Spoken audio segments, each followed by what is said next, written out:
Students, मैं विवेक सिंह भदौरिया एक बार फिर से आपका स्वागत करता हूं अपने YouTube channel A1 coaching classes में।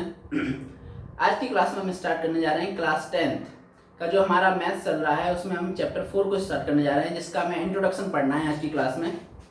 आज की क्लास में हम इसके इंट्रोडक्शन की बात करेंगे। हमारे चैप्टर का नाम है क्वाड्रेटिक इक्वेशंस। क्या नाम है? Quadratic equations. अच्छा, ये टर्म को सुना सुना लग रहा होगा, क्योंकि जब हमने पॉलिनोमियल पढ़ा था, क्या पढ़ा था? पॉलिनोमियल पढ़ा था। जब पॉलिनोमियल में हमने सेकंड चैप्टर को पढ़ा था, सेकंड चैप्टर है पॉलिनोमियल। जब हमने पॉलिनोमियल पढ़ा था, जब पॉलिनोमियल को हमने क्लासिफाई किया था, यानी इसको जो हमने भाग यानी पार्ट्स पढ़े थे, पॉलिनोमियल को हमने कई पार्ट्स में डिवाइड किया था, कई बेसिस पर डिवाइड किया था। जैसे टर्म्स के फॉर्म में मोनोमियल, बायनोमियल, ट्राइनोमियल, वैसे ही हमने पावर्स की फॉर्म में, या कहे तो डिग्री की फॉर्म में, है ना। डिग्री क्या होती है? Highest power of variable. Degree क्या होती है? डिग्री होती है हाईएस्ट पावर ऑफ वेरिएबल। किसी वेरिएबल की हाईएस्ट पावर क्या है, उसी को हम डिग्री कहते हैं। ठीक है। जैसे सपोज करो, यहाँ पर लिखा है x की पावर 4 माइनस का x square plus 2x equals to 0।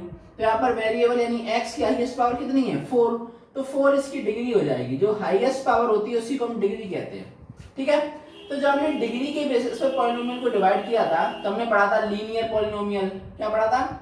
Linear पढ़ा था। लीनियर यानी जिसकी डिग्री 1 हो, यानी जिसकी हाईएस्ट पावर 1 हो। फिर हमने पढ़ा था, दूसरे नंबर का पढ़ा था क्वाड्रेटिक पॉलिनोमियल। कौन सा? जिसकी हाईएस्ट पावर 2 हो। ऐसे ही हमने पढ़ा था क्यूबिक पॉलिनोमियल। फिर हमने पढ़ा था बाय क्वाड्रेटिक पॉलिनोमियल, है ना। क्यूबिक में क्या है? क्यूबिक में 3, जिसकी हाईएस्ट पावर 3 हो, डिग्री 3 हो। बाय क्वाड्रेटिक में 4, ऐसे करके, है ना, हमने पॉलिनोमियल को पढ़ा था। तो हमें इसमें पढ़ना है किसको? क्वाड्रेटिक को पढ़ना है, यानी हमें इस वाले को पढ़ना है। ठीक है। तो जब हमने क्वाड्रेटिक पॉलिनोमियल की बात की थी, यानी सपोज x स्क्वायर लिखा है माइनस का 7 इक्वल्स टू 0 लिखा है, ये लिखा है, सॉरी x स्क्वायर माइनस 7 लिखा हुआ है। ठीक है। ये हमारा कौन सा पॉलिनोमियल है? क्वाड्रेटिक पॉलिनोमियल है, क्योंकि इसकी जो हाईएस्ट पावर है वो कितनी है? 2 है। क्लियर है।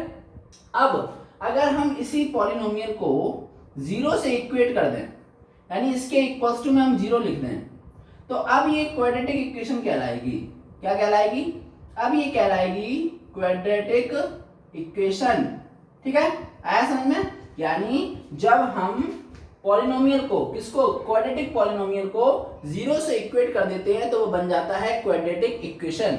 एक चीज और समझो, क्वाड्रेटिक इक्वेशन को पहचानने के 2 तरीके हैं, यानी इसकी 2 कंडीशन, अगर ये दोनों को फॉलो करेगा तो ये क्वाड्रेटिक इक्वेशन है। पहली कंडीशन ये है कि इसकी जो हाईएस्ट पावर है, यानी इसकी जो डिग्री है, हाईएस्ट पावर यानी इसकी जो डिग्री है वो 2 होनी चाहिए। पहली कंडीशन तो ये।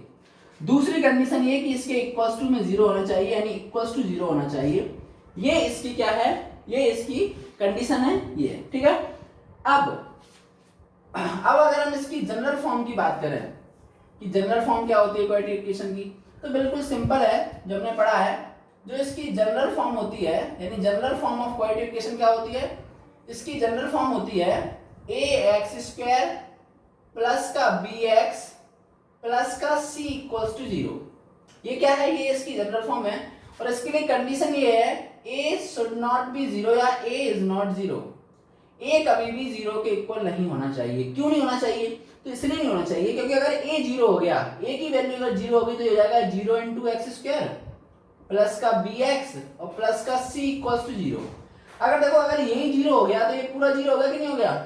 और अब क्या बची हमारे पास? इक्वेशन बची, हमारे पास बची bx plus c equals to 0। ये बचा।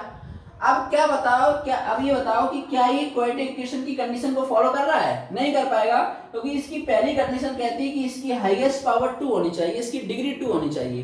क्या यहाँ पर डिग्री 2 है? नहीं है, यानी अब ये क्वाड्रेटिक इक्वेशन नहीं बची। ठीक है।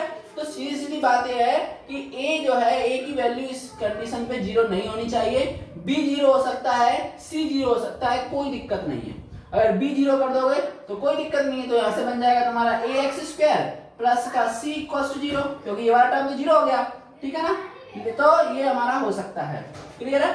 इक्वल्स टू हमारा 0, ये वाली कंडीशन हो सकती है। ठीक है। बस सिंपली हमें यही पढ़ना है। हमें जो है इसमें बेसिक में और क्या करना है?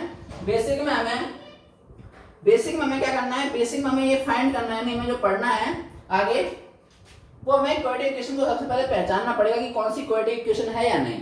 जैसे कि सपोज ये लिखा है x minus 1 x equals to 0, हमें बताना है कि क्वाड्रेटिक इक्वेशन है कि नहीं। तो हम कैसे बताएंगे, पहले ब्रैकेट ओपन करेंगे तो क्या हो जाएगा, x square minus x equals to 0। पहचान लोगे क्यों, दो कंडीशन हमें बताएं, दोनों कंडीशन लगाओ। पहली condition highest power 2 follow equals to 0 follow, यानी ये क्वाड्रेटिक इक्वेशन है। अब यहाँ पर देख लो x की power 3 plus x square minus 2x equals to 0। Degree कितनी है इस इक्वेशन की, इसकी डिग्री हो जाएगी 3, क्योंकि हाईएस्ट पावर कितनी है 3 है, तो इसका मतलब ये क्वाड्रेटिक इक्वेशन नहीं होगी। ठीक है, एक्स स्क्वायर प्लस का 7 इक्वल्स टू 0 होगी क्या, बिल्कुल होगी, हाईएस्ट पावर 2 इक्वल्स टू 0। ठीक है, तो ऐसे हमें क्या करना है, ऐसे हमें इन क्वेश्चंस को करना है। ये होता है हमारा क्वाड्रेटिक इक्वेशन। तो आज की क्लास में बस इतना ही कि हमें क्वाड्रेटिक इक्वेशन का जो है वो इंट्रोडक्शन करना था, यानी पता होना चाहिए था कि क्वाड्रेटिक इक्वेशन होती क्या है और हमें इन्हें पहचानते कैसे हैं। ठीक है।